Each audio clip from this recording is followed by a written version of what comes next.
Hey, this is Gene. I haven't been talking to you guys for a bit, but I thought I want to talk a little about transfers and what we've done, what we've not done, and the insane amount of vitriol and outright misinformation that we've got online about transfers. I talked about this last year about why all of a sudden we listen to media when it comes to transfers. Um, they don't have any idea more than anybody else has. But what I really have an issue with is there are channels out there that continually say the same shit, and there's one that continually blames Ineos for our problems in the transfer market. That channel is the biggest Manchester United fan channel in the world, probably the biggest fan channel of any team in the world. Today, he said it today. He says that they don't do transfers well. They don't negotiate well. And I'm sitting thinking about this because he's been like this for a while now. He's just blaming Ineos for everything. And personally, I thought the first transfer window that we had under Ineos, I thought we did pretty well. I rate Ugarte. I rate Xerxes. I rate Euro. Um, who else do we get? We got and Delict. I rate him as well. Some had injuries, but these are good players. They're at least first team players, and certainly could actually play a lot of minutes. Xerxes and Delic, if they're fine, they're going to play a lot. Now, obviously, if we get Mumbando, I can't say the word, and Cunha in, he may not have a whole lot of playing time in the 10 position, but he is a versatile type of player, so he might play the 9.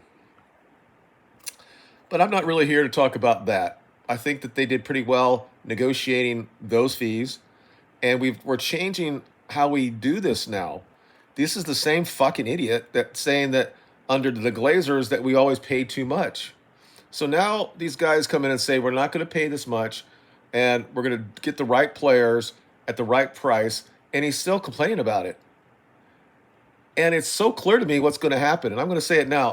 I was going to wait, but all the stuff will start going our way after January 1st or July 1st. When we go to the new financial year, we're going to get Mumbambo. We're going to try to get Jokeres, maybe another player along with that, maybe a midfield player. When this idiot sits there and says, well, Chelsea can get any player in 24 hours, we did that with Cunha. We were the first people that got people when the window opened up. We got him right away. But that was a player, or that was the money that we had the ability to spend under this continual yearly PSR type of thing. And he knows that's what the issue is, and the fact that we've been cutting so many things, and he likes to get on his virtual soapbox and saying how I can't believe that Ineos has come in and took away so many jobs, the staff, the people in the background, and all that stuff. But they also cut down the scouts that we have. We had 100 plus. We're probably around 10 right now. Everywhere they've had to make cuts, but yet they still paid or spent nearly 200 million last transfer window. Right now we're over 70 million, whether it's euros or pounds. But we've also, during that time, we've got rid of a lot of salary and get away from players. And we're trying to get rid of players that just don't want to leave. What is Ineos supposed to do when these are players that they did not sign? So you can be upset, I guess, against Ineos for some reason. I think they got the right coach. I think they've done pretty well so far through the transfer window. I think we're going to get Mumbambo. So we're going to have Cunha and Mumbambo. Those players are going to get us probably 30, 40 goals extra than we got this year. It'll make, even if we don't get Jokeres, Rasmus and Xerxes will have better chances to score. And then with their confidence go up, I think we'll be fine in those positions as well. But at some point, I don't, if he was 20-year-old dude and he's just an influencer and all this stuff, but this man's in his 40s. and he just says stupid shit just to say stupid shit. He has to know that Ineos has actually done pretty well when it comes to that, when it comes to transfers. And he wanted all the players that we got. So now 8 months later, 9 months later, apparently what they did before was not good enough. And they're not good enough when they negotiate, when we buy players or when we try to sell them. So these are players that they didn't buy. Sancho's is going to run out his contract down so he keeps all that fucking money unless somebody walks in for a team that he wants to play with, and then we're going to cover half his wages. Then he's still going to stay here if that doesn't happen, and he's going to run it down so he gets more money. We understand now what type of character he is and why all the other players and all the coaches that ever saw him before said there's a problem there. Why we bought him? That was under Ineos. That was under Glazer and what they had back then. That's not anything to do with Ineos. Anthony, same thing. Now, at least Anthony's had a good time away. And we're trying to make a deal with Bettis that somehow he can go away with them because he wants to be there and he's appreciated there. And he always tried when he was for Manchester United, but people forget what he was going through, being accused of doing like rape shit. Again, that's not under Ineos. And then you got Marcus Rashford, who only wants to go to Barcelona. So it's very difficult when these players have so much power over the club when it comes to this. But this again, Ineos is coming and said we're going to change everything so that players can't have this much power, and yet he's still complaining about it. I just wanted to say this before all the transfers that we're going to get in. Probably I say at least 2, maybe 3 by the end of the transfer window, and Mubambo he'll be announced probably on January or July 1st. Medical will probably do during next week, and he will be out after the 4th. Let's say he will be part of the team. He will be there when the preseason starts.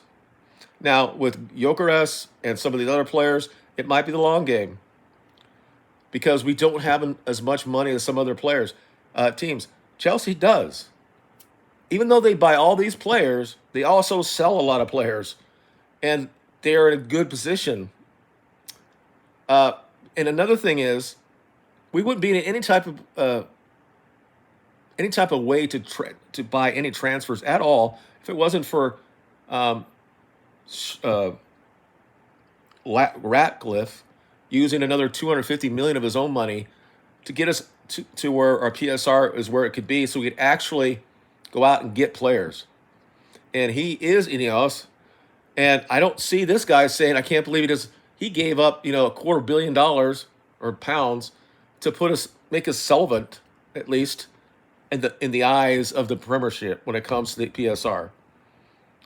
And what I don't understand is he understands all this, and he understands that July 1st is a new financial year, so it'll probably be easier for us to get players. And the other issue that we've already identified Bambambo, right? And all they've been doing is just going back and forth with his team because we don't have the money right now to get him yet. Now, if Brentford would say, "Hey, you know what? I'll take $12 million or 12 million pounds for 5 years. That is 60 million, and we're good." But that's not what they want. They purely want a little bit more, probably up front. They want more overall. They want add-ons that are easy to attain, stuff like that. And they're just doing that because they can. Now, at some point, if they won't budge, then we have to move to somewhere else. And we should have the ability to do that. And what is he going to say if that happens? I mean, I think he put something out today that we should walk away. Really? I think next week all this stuff is going to be solved with him. And then we're going to focus on Gyökeres.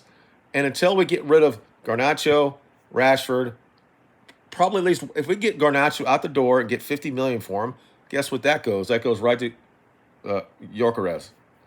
And maybe half of that goes to that, and maybe another one for another player that we're looking, maybe in the midfield, or maybe another left back or right back or something like that. These things could happen. It's just I don't understand him. he has the biggest channel out there. He doesn't have to fake shit. He doesn't go up there and sit there and say it's Ineos' fault when he has already said for a while that he thinks that the players that we bought in, we got good deals on, and they were decent players for us, and they definitely could be, for the most part, can be in Amarin's system. We bought those players for Ten Hag, but those players are good enough to play in Rumen's type of system, especially Euro, Delic, um, Xerxes. These guys can play these positions, and they have the ability to do this, and they're young for the most part. So I just want to put this out there so I can just say this, that next year or next week when we actually show Umbamba with a shirt on, and we'll have a nice little presentation and all that shit, that all this fucking running around like, I can't believe the Ineos can't do anything, because he still apparently wanted a state to own Manchester United, which would never should ever happen. I don't want to be Newcastle and be being run by a Saudi or anybody. I don't want Man City to be run by people like that. Manchester United, Liverpool, these teams should be run. Now I know FSR is not necessarily English, but should be run by Westerners, let's say. It needs to be that way. We can't allow the greatest institutions in the Premiership to be run by foreigners. And when I say foreigners, I could say that Manchester United is run by the Glazers, and they're not English, but at least they're Westerners. um, you've lost the culture that we've already had in this club, and just to let me, one last thing before I leave. Everybody on that channel that gets on Twitter and starts talking about transfer shit, they always highlight African players. Okay. Are you going to tell me that the African players are better than everybody else in the world? Because every time it comes up, it's Beth is the one that does it all the fucking time. I don't know if she's got this affinity for Black American or Africans. I don't know. I don't want to go down that road. But she always is saying, oh, he would be great for us. Oh, he would be great for us. Oh, he would be great for us. Well, how do we, why don't we just have whoever the best player is? Now, every time that somebody shows up that it might be somebody we might get, almost all of them are African. And I just don't understand that. If we're like, you know what? The latest thing that we looked at that we can get the most clips from and get more subscribers from is from the continent of Africa. We got a lot of people in Asia. We got some people in Americas, but we need more Africans to be subscriptions on our website or our app or whatever. Or they're just the modern white person that just doesn't, that is so damaged and self-hatred. I mean, I wonder if somebody like Giggs came through, or if Bale came through, would they rather look for out from in England or Wales or something like that and look for other players that are not local, let's say? I mean, it's just shocking, and it's happening everywhere, and I get it. But the demographic change of Manchester United since I've been watching them from '92, and that team of that team, and the team that won '99 that was majority white, to what it seems like we're going to have nothing but just Africans or South Americans on this team. And okay, that's how it works. I don't think they're better players. So why?